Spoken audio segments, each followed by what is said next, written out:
Every year, EA Sports FC games, or FIFA as they were known as until not too long ago, tout one or two central features that are held up as game-changing additions, and more often than not, they don't land as expected, failing to make any meaningful or significant improvements to the gameplay beyond shallow surface-level tweaks. For the first time in a while, however, it feels like some of the changes that EA Sports FC 25 has made are genuine upgrades in ways that feel very tangible very quickly. Of course, being the sort of iterative annual sports franchise that it is, this is still very much an incremental upgrade. To be applauded. And a good take under duress there.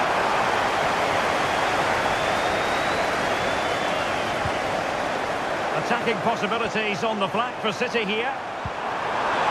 Foden. Opportunity to go ahead. And the keeper. It's almost foolish to expect anything else from the game at this point, but FC 25 does feel like one of the better iterations of this formula in the last few years.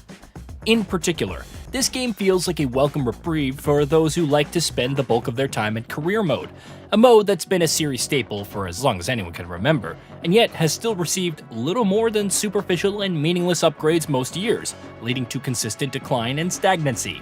This year, however, career mode does benefit from some key improvements. For me, chief among them has been the overhaul of how youth scouting and development are handled.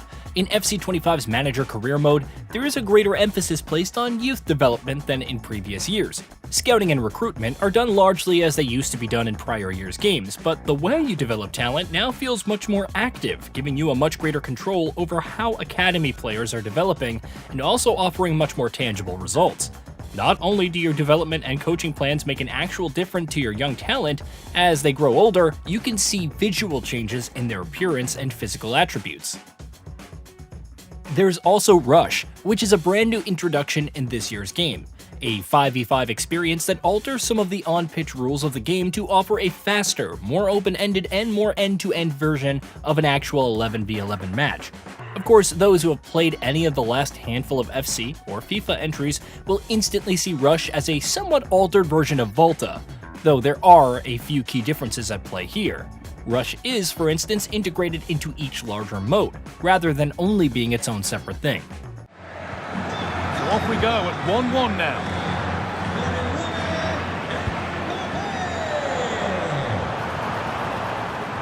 Found nicely and in. Great defending. It's a corner and possibly the chance for Real to go in front. In career mode, for instance, Rush enters the picture with youth development because every once in a while you'll get to play 5v5 Rush matches with your most promising academy players. Not only does it serve as a welcome change of pace from the regular game-to-game grind of association football, it also feeds into the youth development loop. Setting up teams for the future is something that EA's yearly football series has never really allowed players to do with as much robustness as something like Football Manager. And though we're still nowhere close to that level of control and nuance, FC 25 is definitely a step in the right direction.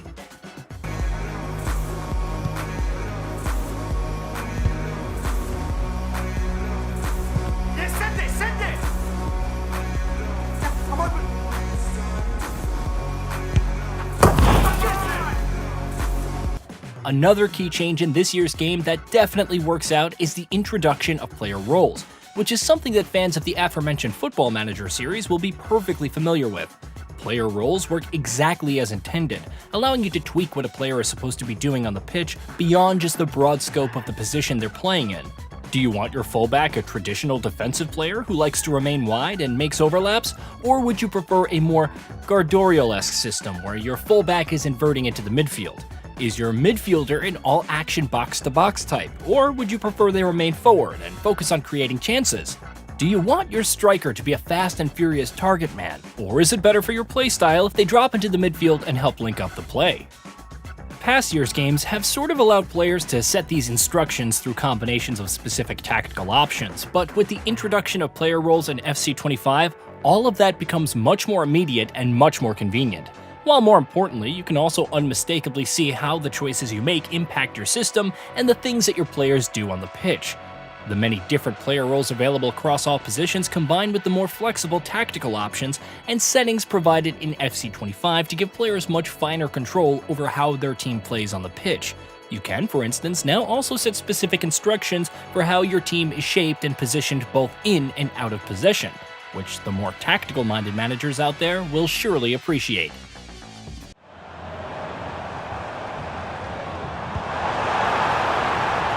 In behind, can he finish?